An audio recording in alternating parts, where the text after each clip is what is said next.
दोस्तों आज इस वीडियो में हम चर्चा करने वाले हैं एनपीएस में कवर्ड सरकारी कर्मचारी यानी कि ऐसे सरकारी कर्मचारी जिनकी की नियुक्ति 1 जनवरी 2004 या फिर उसके बाद में हुई है, उनको मिलने वाली फैमिली पेंशन, डिसेबिलिटी पेंशन और डेथ ग्रेच्युटी के बारे में, यानी कि इनका लाभ उन्हें मिलेगा या फिर नहीं मिलेगा। क्योंकि हमारे काफ़ी सारे दोस्तों का ये डाउट है कि एनपीएस में कवर्ड सरकारी कर्मचारी को फैमिली पेंशन मिलेगी, डिसेबिलिटी पेंशन मिलेगी या फिर डेथ ग्रेच्युटी मिलेगी या फिर नहीं मिलेगी। तो इसके संबंध में पूरी जानकारी आपको इस वीडियो में दी जाएगी, यानी आपके जो डाउट्स हैं उन्हें क्लियर करने की यहाँ पर कोशिश की जाएगी। तो वीडियो को आप लास्ट तक जरूर देखें, जानकारी पसंद आया वीडियो को लाइक कर दें, कोई डाउट रहता है तो कमेंट बॉक्स में भी लिखकर जरूर बताएं। तो सबसे पहले यहाँ पर आपको बताना चाहेंगे कि department of pension and pensioners welfare के द्वारा 5 मई 2009 को एक ऑफिस मेमोरेंडम जारी किया गया था और उस ऑफिस मेमोरेंडम में सभी केंद्रीय कर्मचारी जो कि एनपीएस में कवर्ड हैं उनको भी पुरानी पेंशन स्कीम में कवर्ड सरकारी कर्मचारियों की तरह फैमिली पेंशन, डिसेबिलिटी पेंशन और डेथ ग्रेच्युटी दिए जाने का लाभ यहां पर सरकार के द्वारा अस्थायी तौर पर दिया गया था। तो इस ऑफिस मेमोरेंडम का जो पैरा नंबर यहाँ पर है वो आपको दिखा देते हैं, जिसमें ये लिखा हुआ है। तो ये जो पैरा नंबर 5 यहाँ पर है, इसमें ये साफ साफ कहा गया था कि राष्ट्रपति को ये घोषणा करते हुए यहाँ पर खुशी हो रही है कि एनपीएस में कवर्ड सरकारी कर्मचारियों को भी पुरानी पेंशन स्कीम में कवर्ड सरकारी कर्मचारियों की तरह उनको फैमिली पेंशन, डिसेबिलिटी पेंशन और डेथ ग्रेच्युटी का लाभ दिए जाने का आदेश यहाँ पर दिया जाता है। तो इस आदेश के अनुसार हालांकि ये जो बेनिफिट यहाँ पर दिया गया था वो उन्हें अस्थायी यानी कि प्रोविजनल रूप में दिया गया था, लेकिन अब ये जो फैसिलिटी है वो एनपीएस में कवर्ड सरकारी कर्मचारियों के लिए कंटिन्यू यानी कि आगे के लिए भी लागू कर दी गई है। और उसके बाद में पीएफआरडी के द्वारा भी एक मास्टर सर्कुलर यहाँ पर जारी किया गया था 2013 में, और ये सर्कुलर आपके सामने है। इस सर्कुलर में भी सरकार के द्वारा यानी कि department of pension and pensioners welfare के द्वारा 5 मई 2009 को जो आदेश जारी किया गया था और उस आदेश में सरकारी कर्मचारियों के लिए जो फैसिलिटी दी गई थी फैमिली पेंशन की, डिसेबिलिटी पेंशन की और डेथ ग्रेच्युटी की, उन्हें सरकार के द्वारा और पीएफआरडी जो कि नोडल एजेंसी है एनपीएस कर्मचारियों के लिए, उसके द्वारा इसे भी कंटिन्यू यहाँ पर कर दिया गया है। लेकिन यहाँ पर आपको एक बात और क्लियर करना चाहेंगे कि यदि एनपीएस में कवर्ड सरकारी कर्मचारी की मृत्यु यहाँ पर हो जाती है सर्विस में रहते हुए या फिर वो अपनी नौकरी करते हुए शारीरिक रूप से विकलांग हो जाता है, तो उस कंडीशन में ही एनपीएस में कवर्ड सरकारी कर्मचारी की फैमिली को फैमिली पेंशन मिलेगी, डिसेबिलिटी पेंशन भी मिलेगी यदि वो उन्हें डिसेबल वो हो जाते हैं, और डेथ ग्रेच्युटी का फायदा मिलेगा। लेकिन यदि एक एनपीएस में कवर्ड सरकारी कर्मचारी अपनी 60 साल की आयु तक पूरी नौकरी करने के बाद में यदि वो रिटायर्ड होता है तो उसे एनपीएस के तहत ही जो भी फैमिली पेंशन बनती है उसका भुगतान यहाँ पर किया जाएगा, ये बात आप पक्का मान लें। लेकिन यदि एनपीएस में कवर्ड सरकारी कर्मचारी की मौत हो जाती है इन सर्विस में यानी कि ड्यूटी सेवा काल के दौरान, तो उसकी फैमिली को पुरानी पेंशन स्कीम की तरह ही सारे बेनिफिट्स यहाँ पर दिए जाएंगे। उसके बाद में यहाँ पर 30 मार्च 2021 को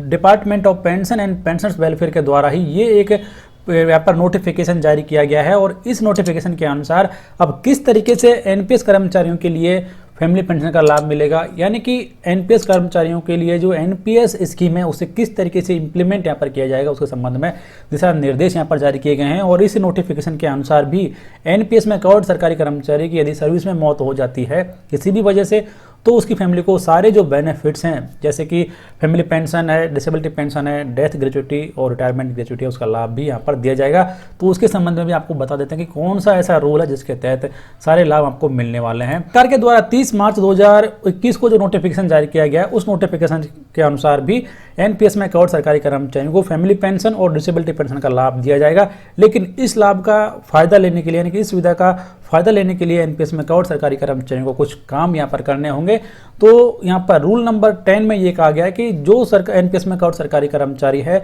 जो कि जैसे ही अपनी नौकरी यहाँ पर ज्वाइन करता है तो उसे यहाँ पर एक ऑप्शन फॉर्म है, वो फॉर्म भर के संबंधित अधिकारी को सबमिट कर देना है। और जो एनपीएस में पहले से ही नौकरी में आ चुके हैं यानी कि जो 1 जनवरी 2004 के बाद में नौकरी में हैं उनको भी, जो कि एनपीएस में कवर्ड हैं, उनको भी यहाँ पर प्रारूप 1 में आपने ऑप्शन का विकल्प प्रयोग करना है कि उन्हें एनपीएस का लाभ लेना है या फिर ओल्ड एज पेंशन स्कीम का लाभ लेना है। लेकिन यदि आपको फैमिली पेंशन लेनी है, बाई चांस किसी के यदि सर्विस में रहते हुए मृत्यु हो जाती है, तो उन सभी के लिए यहाँ पर अपने ऑप्शन का सिलेक्शन करना बेहद इंपॉर्टेंट है। तो रूल नंबर 10 में ये कहा गया कि सेवा के दौरान सब सरकारी कर्मचारी की मृत्यु या फिर डिसेबिलिटी होने पर हित लाभ प्राप्त करने का विकल्प हर एक सरकारी कर्मचारी को सेलेक्ट करना होगा, चाहे वो 2004 से के बाद में नौकरी में आया या फिर वो पहली अपनी नौकरी अब ज्वाइन करता है, उसके दोनों ही कंडीशन में, तो ये सबसे पहले करना है। और उसके बाद में रूल नंबर 20 में ये कहा गया है कि यदि सरकारी कर्मचारी की मृत्यु हो जाती है तो परिवार को कौन से लाभ यहाँ पर मिलेंगे। तो सबसे पहला यहाँ पर है मृत्यु होने पर, तो यहाँ पर अभिदाता जिसने केंद्रीय सिविल पेंशन नियम 1972 या केंद्रीय सिविल सेवा नियमावली असाधारण पेंशन नियम 1939 के अंतर्गत हित लाभ प्राप्त करने के लिए विकल्प का प्रयोग किया था, या जिसके मामले में नियम 10 के अंतर्गत व्यक्तिक्रम विकल्प है, यानी कि यदि जिसने नियम 10 के अंतर्गत अपना विकल्प सेलेक्ट कर लिया है, उन सरकारी कर्मचारियों को आप देख सकते हैं कि केंद्रीय सिविल पेंशन नियम 1972 के अनुसरण में हित लाभों के समवितरण के लिए कार्यालय अध्यक्ष द्वारा आगे की कार्रवाई की जाएगी। जिन्होंने जो ऑप्शन दिया है उसके हिसाब से सरकारी कर्मचारियों को यहाँ पर सारे जो बेनिफिट्स हैं सीसीएस पेंशन रूल्स 1972 के अनुसार, यानी कि पुरानी पेंशन स्कीम में मिलने वाले सारे बेनिफिट यहाँ पर दिए जाएंगे। और उसके बाद में यदि सरकारी कर्मचारी जो कि शारीरिक रूप से विकलांग यहाँ पर हो जाता है तो उस सरकारी कर्मचारी को एक्स्ट्रा ऑर्डिनरी पेंशन केंद्रीय सिविल सेवा नियम 1939 के नियमों के अनुसार डिसेबिलिटी पेंशन का भुगतान भी यहाँ पर किया जाएगा। और दूसरा यहाँ पर ऑप्शन होता है कि किस तरीके से यहाँ पर आपको फैमिली पेंशन का भुगतान किया जाएगा, उसके लिए क्या यहाँ पर आपको करना होगा, उसके बारे में बेहद महत्वपूर्ण जानकारी। तो यहाँ पर ये कहा गया है कि यदि सरकारी कर्मचारी की मृत्यु हो जाती है तो और केंद्रीय सिविल सेवा असाधारण पेंशन नियम 1939 या फिर केंद्रीय सिविल सेवा पेंशन नियम 1972 के अंतर्गत उपनियम 1 के अनुसरण में कुटुंब को हित लाभ दे है, यानी कि सरकारी कर्मचारी के फैमिली को मिलने बेनिफिट्स यहाँ पर मिलने वाले हैं। और यहाँ पर यदि आपको पुराने पेंशन स्कीम के तहत फैमिली पेंशन लेनी है या फिर डिसेबिलिटी पेंशन लेनी है तो उस कंडीशन में यहाँ पर क्या करना होगा कि अभिदाता के संचित पेंशन कॉर्पस में सरकार का अंशदान और उस पर प्रतिलाभ सरकार के खाते में अंतरित किया जाएगा, यानी कि सरकार का जो कंट्रीब्यूशन है और उस पर जो मिलने वाला रिटर्न है उसे सरकारी खाते में ट्रांसफर कर दिया जाएगा। इसके अलावा बाद में जो शेष संचित पेंशन कॉर्पस का भुगतान उस व्यक्ति को किया जाएगा जिसके पक्ष में पेंशन निधि विनियामक और विकास प्राधिकरण यानी कि PFRDA विनियम 2015 के अंतर्गत नाम निर्देशन किया गया है, यानी कि जो नॉमिनी है उसको बाकी का जो पैसा है यानी कि सरकारी कर्मचारी का जो कंट्रीब्यूशन है वो उसके नॉमिनी को दे दिया जाएगा। और यदि ऐसा कोई नाम निर्देशन नहीं है या